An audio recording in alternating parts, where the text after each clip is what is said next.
In today's episode, I'll show you how I made these modular variable elevation stackers for use in our modular city.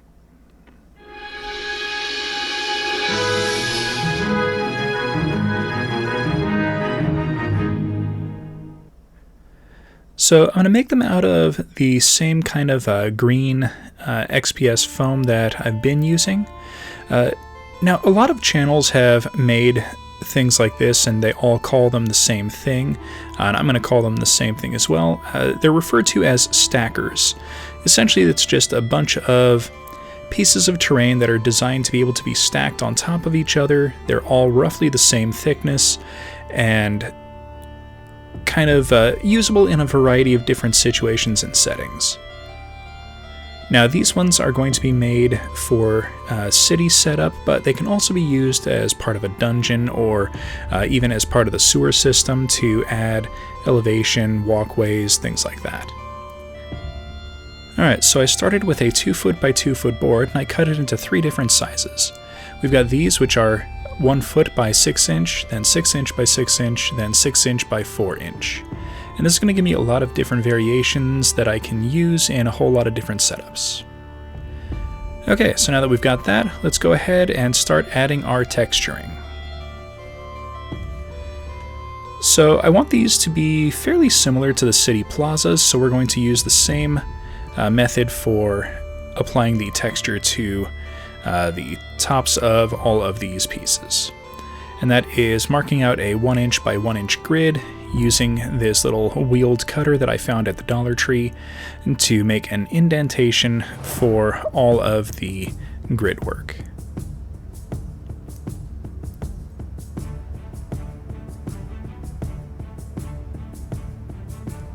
And once the grid was in, I defined it with a quick pass of a little pencil. And then I decided to try out this tool. This is a plastic little wedge that I got at the Dollar Tree, and I thought it would be an interesting test to see how it would work, just kind of pressing it into the grooves and wiggling it around to kind of round out the edges and press everything down into place. Now, I'm not sure if this is going to work out really well, but I thought I'd give it a try. Now, for all of these grid lines that I've got pre-cut here, it does work pretty well, so it might be worth using or keeping around.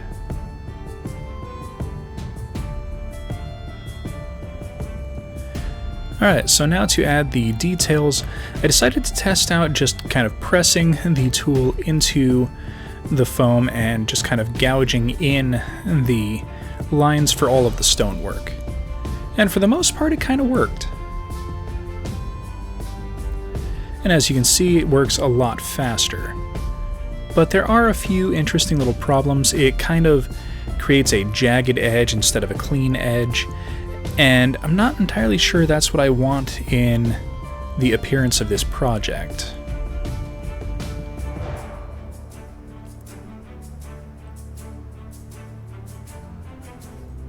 Alright, once that was done, I grabbed my texture plate here.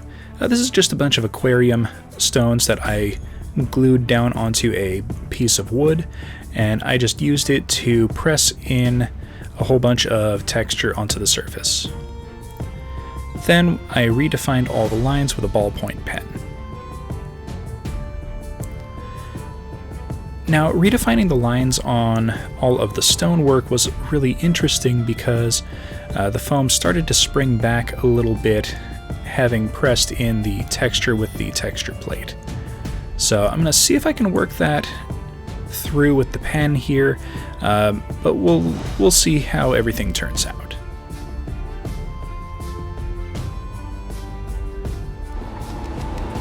Okay, so I made 2 of these. This one is the one that I made on camera, and you can kind of see that the sections in the center have kind of sprung back up a little bit. So I'm not sure how much I like that method. This one I made with the same method I've made all the plazas with, and as you can see, it's a lot more defined and looks a lot cleaner. So I'll make a bunch more of this style off camera, and this one just isn't going to end up getting used. So This one's trash, this one's a keeper.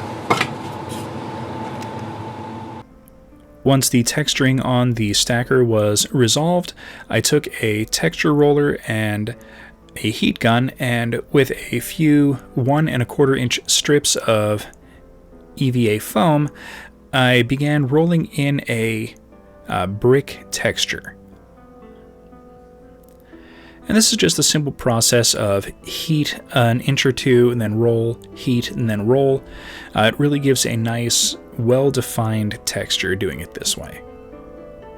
And as long as the EVA foam doesn't get too hot, it will continue to retain this texture forever.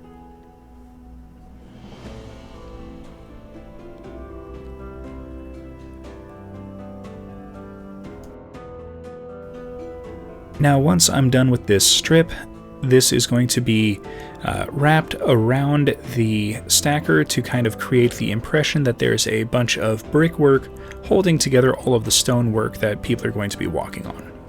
And this will also disguise the edges of the foam and make it look a lot cleaner.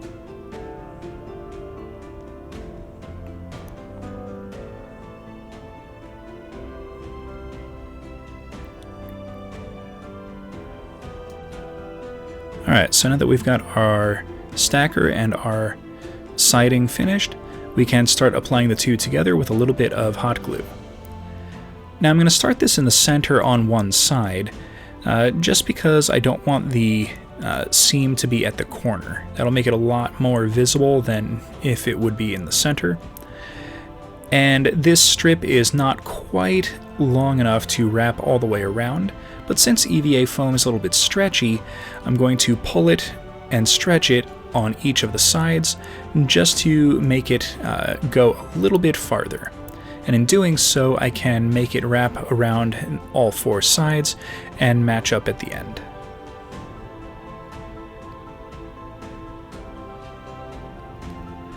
Now I'm lining up this strip at the top, not at the bottom, because I want a very clearly defined top section of stones, and at the bottom, not having them flush won't really make much of a difference. It can easily be said that the bricks or stones go into the ground to hold everything up. So now that everything's lined up at the top, I can trim the bottom to be nice and flush. Alright, now we're going to need some stairs to go up those elevations, so let's go ahead and make them. Now these are going to be very similar to the stairs that I made in the last episode where I did the Undercity access. So I'm going to take a piece of scrap foam and cut it to a 1-inch wide length, and then I'm going to cut starting at 2 inches and then descending down 1/4 inch on each step. I'm going to make 5 steps in total.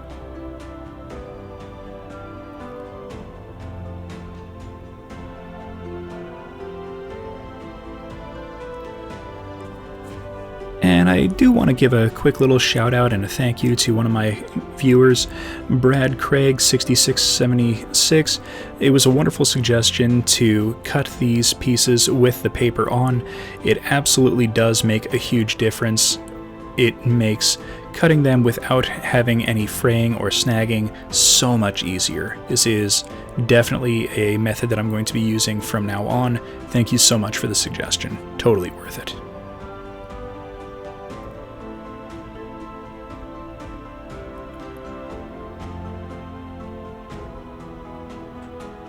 Alright, so once I've got all the stairs cut and the paper peeled off, we can use the same texture roller for our siding and add some texture for all of the steps. I'm picking the same rough line to be the actual step section. Now the rest of this texture isn't really going to be seen on any of them except for the very top step. But I want all of them to kind of have a uniform little kind of step at the front. And to make sure that it's all rigid and doesn't really get damaged from wear and tear, I'm gluing it down onto a craft stick just for some extra strength.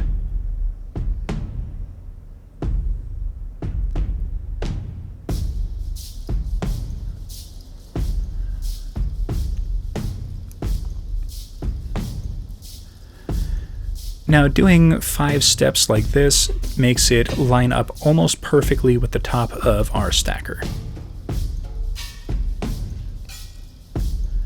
Alright, looks pretty good so far, but we're going to need to hide all of the steps, so we're going to have to wrap it up with a little bit of the same siding as our stacker. So what I'm thinking is I want it to kind of line up at the bottom for these instead of the top, just to kind of make it a little bit of a variance. So we're going to start by applying a little bit of glue in the center, and then pressing the back of the stairs into it. And once that kind of cools, we can pull it a little bit taut on each of the sides and glue it in place. And just to make sure it doesn't move, I'm going to apply some glue on each of the step levels. And then giving a moment or two for the glue to cool, I can wipe away any excess, and we've got a nice little wrap. Now I can take a pair of scissors and carefully trim the top, and then trim each of the steps to be flush. So I want the siding to be flush with each of the steps. And then I will do the other side of this off camera.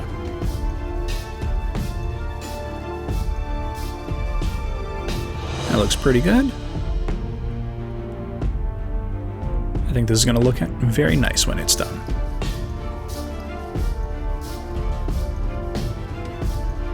Okay, so here it is, completely surrounded, and as you can see, it lines up nicely to the stacker, and because it's detached, we can kind of place this wherever it is that we want it. It can be kind of directly leading into it, we can put it on its side, we can take a second stacker and make a little corner for it to kind of line up in. The possibilities are kind of endless when you make it this modular. Okay, so now that everything is built, it's time to go ahead and get painting.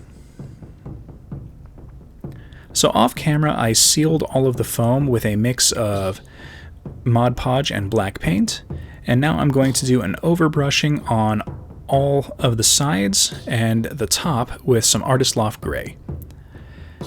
Now I am trying to maintain some of the lower recesses as being dark and black. That's going to kind of add a little bit of extra texture without having to apply anything else to the build.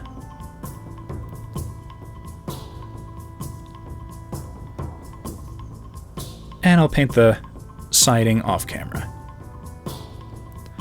Alright, and now we can do a dry brush of some neutral gray. I'm doing this twice, once from one diagonal angle and then again from the opposite diagonal. This is going to create kind of an ambient lighting effect instead of a directional one.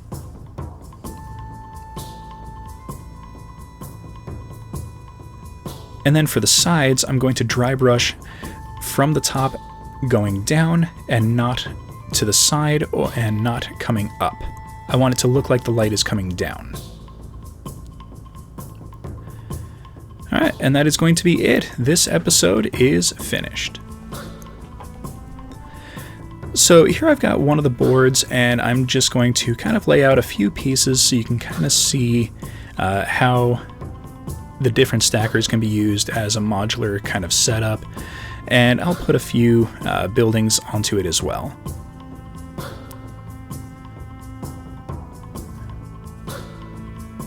Now, I made a few sets of stairs so that they can kind of go wherever. But as you can see, everything kind of fits nicely. They are sized roughly for the buildings that I've been making as well. So everything kind of fits together like a puzzle.